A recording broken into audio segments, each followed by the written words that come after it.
fired up now to get on the Rude guest hotline. RUUD. Rude makes the best, most reliable, comfortable heating and air conditioning equipment in the DMV. Our boy Neil Greenberg joins the program now. Sports writer, stats, evaluations, analysis, fantasy, gambling, all of it for the Washington Post. You can follow Neil at @NGreenberg. Greenberg, what's up, dude? How are you? I'm doing super duper. How are you? Dude, do you ever, now plead the fifth as necessary, do you ever venture onto these streaming platforms for your sports? How do you mean? What you talking about, Willis? Well, this big one just got shut down, and I just don't think it's a coincidence that the season is about to start. That it got shut down. Oh, no. I pay a boatload of money to see all these games. To various services. So do I. So you and I are in the legal boatload of money. Gotta pay for something eventually. Yeah, and I honestly believe cutting the cord is more expensive now than it's ever been. And you're probably better off getting like one mega package. Because you're spending like $15 here, $10 here, $19 here. It's a lot.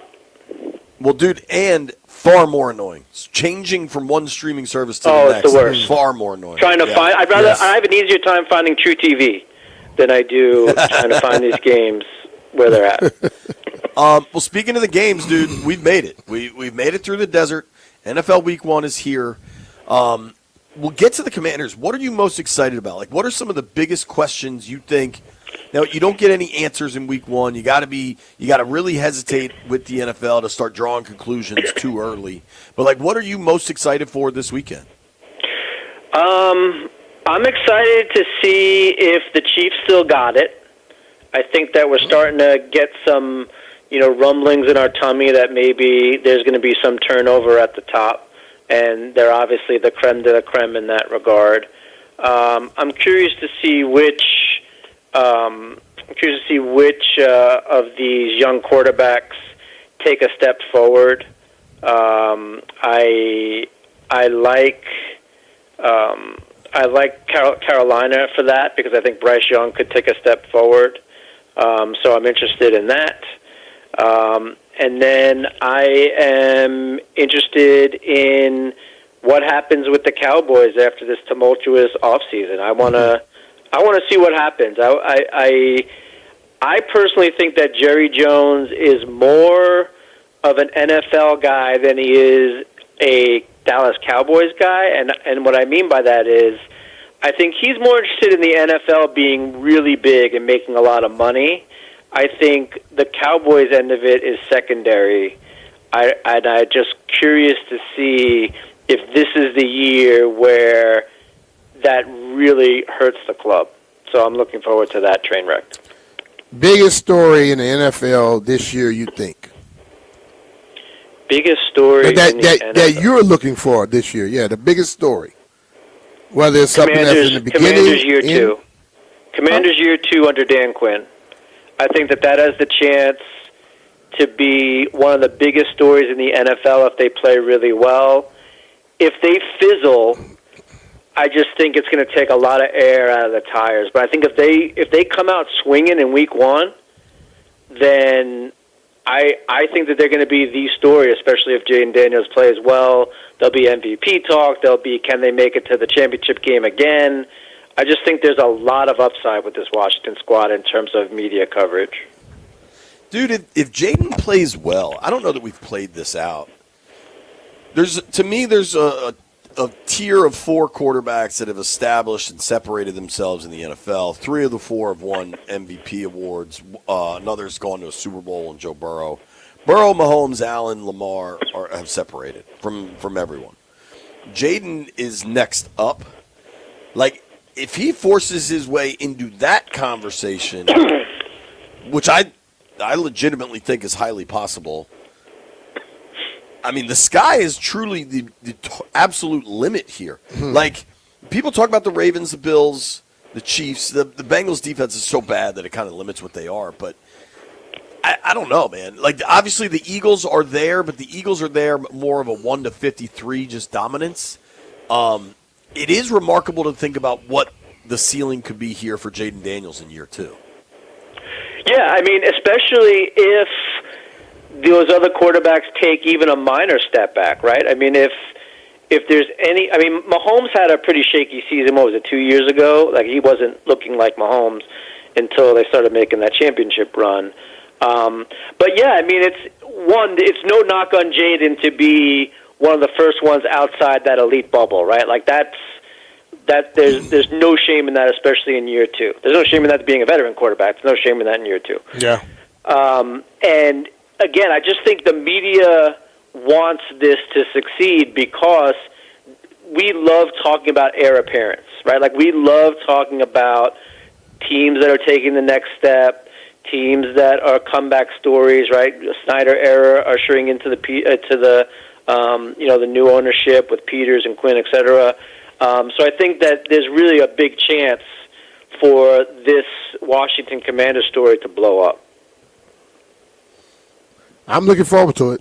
Yeah, certainly. Talking with our friend Neil Greenberg here on the Rude Guest Hotline. You give him a follow at @Greenberg. Let's get into some specific stuff. Tomorrow night is the opener, Eagles-Cowboys. You're welcome to come to MGM and hang out with me and B if you want, Neil. Drinks on JP? Sure. I will buy Greenberg a beer.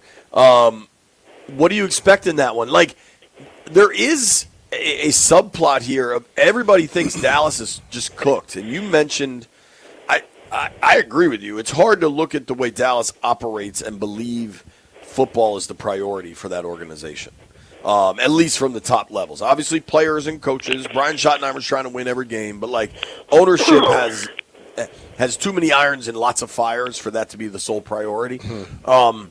What do you think of this game tomorrow night? I mean, the Eagles are going to be raising that banner. The Eagles are already pretty loaded. Like, it could be interesting. That's a tricky one. I mean, this should be a slaughter. Like, this should be a situation where Jalen Hurts asserts himself, doesn't really have much to worry about, in the defensive line because they lost their best player. Dallas remains to be seen what kind of offense they can put together. They got to play, like you said, in a tough situation on the road, raising the banner. Everyone's going to be pumped. I don't think Dallas is going to be competitive in this one. I could see it being pretty lopsided at the half. And I think, this is another one of those games where we're not going to learn a lot in week 1 just because of how the NFL is. But Philadelphia really does have a chance to come out. And this is kind of like one of those games with Philadelphia where it's, if they win, okay, they were supposed to win, and if they lose, maybe they're not as good as everyone thought. Like, there's no middle area for them. But I do think that they take care of business. But we've been around a long time now, and Neil, I'm going to say this. Normally in these ring ceremonies and all that type of stuff, the home squad doesn't normally play great.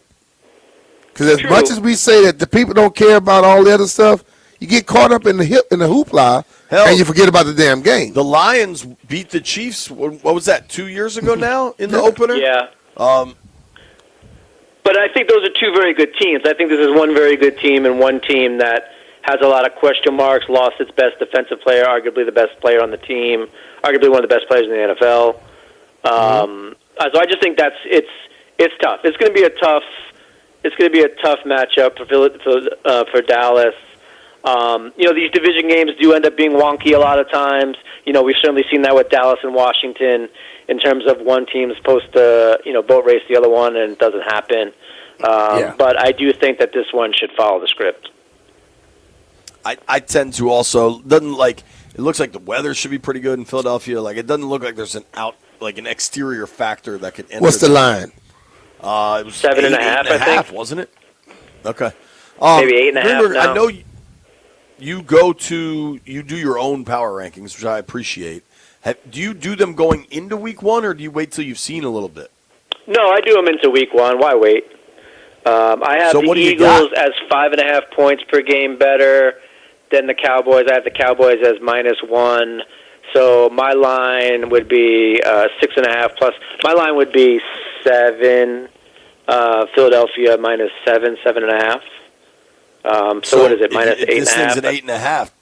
You think Yeah, there's but that's actually some also value on mine the were Cowboys? before the trade, so I can see why it moved a little bit. Yeah, that's fair because that trade doesn't only impact the actual on-field product, right? Like what happens Thursday night without Parsons. That's also got to give some pause around that locker room. Pause around the locker room, and then even game plans going forward against them. Right. You worried about you have Parsons. to Now look he's at- not on the field. You have to look around and say to yourself, are we really trying to put the best product on the field when we lost our best player? Like, right. that to me would be the biggest thing. It's going to be it's going to be felt, that's for sure. And if not, kudos to I Dallas. agree with that. What other games this weekend? I want to get to what you think about Commanders Giants, but what other games this weekend do you have your eye on? You think maybe you see some value? I think the Browns taking the points against the Bengals is worthwhile. Joe Burrow doesn't really play well against Cleveland. And, I like Tennessee. I like the team total for Tennessee is 16.5, which I think is relatively low. I know they have to go into Denver, which is tough. I know that they have a rookie quarterback. But typically speaking, we should see like 19, 20 points or so from a team in that situation. So I like the over on Tennessee's team total. And then I also like Miami straight up against Indianapolis. I don't know how Daniel Jones at Indianapolis is favored over Miami. Maybe I might be proven wrong by the weekend, but I'm taking Miami straight up. The rookie quarterbacks from last year, I think they fared well. Jaden was the best of them all. Now you get the guy back in Minnesota who's going to be probably starting this year. Where do you think they start ranking when you start looking at those historical quarterback drafts? Well, I think this one could be. We could look back on this pretty fondly because of Jaden Daniels. Obviously, he certainly seems to be the top. I think we need like another year or two to figure it all out. Okay. But certainly, if we're talking about a league MVP caliber quarterback, from this situation. And then you have Caleb Williams. You talk about J.J. McCarthy. I think Michael Penix could take a little bit of a step forward. I don't think Bo Nix was as bad as everyone thinks, but we'll certainly see that as well. So I think what this draft had going for it was there were so many quarterbacks picked in the top 10 relative to other years, and then Bo Nix at 12. So I think if we get Jaden Daniels fulfill his trajectory where he's going, and then if a guy like Drake May takes a big step forward, which I think he can in New England, Caleb Williams gets a new coordinator, he starts doing stuff, we could start looking at this draft as one of the better ones. What's a team that you think has high expectations around the league that you think will underperform? Detroit. Really? I think Detroit's... You think losing the coordinators? Yeah, I think losing the coordinators is trouble. I think the harder schedule is a little bit of trouble.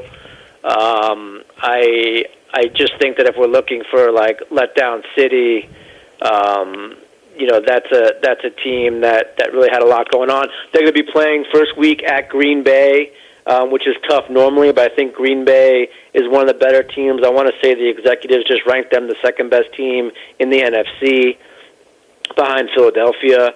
So that's, certainly no gimme for them. That's a tough game one. They lose that, we're already in the hole. And then, they get a interesting game against Chicago against their old coordinator.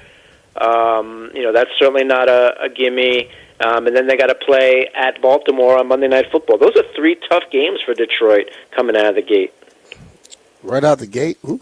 And what's a team that's maybe underrated that you think will overperform?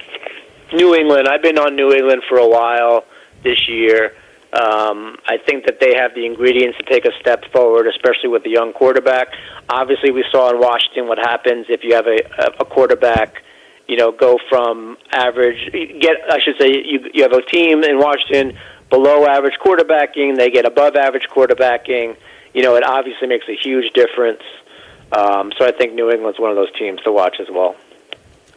All right, and then lastly, Greenberg, Commanders Giants. The numbers, one of the bigger spreads this weekend. The Commanders are laying 6. I did see that dip to 5.5 for a brief moment. It looks like it's still 5.5 on FanDuel.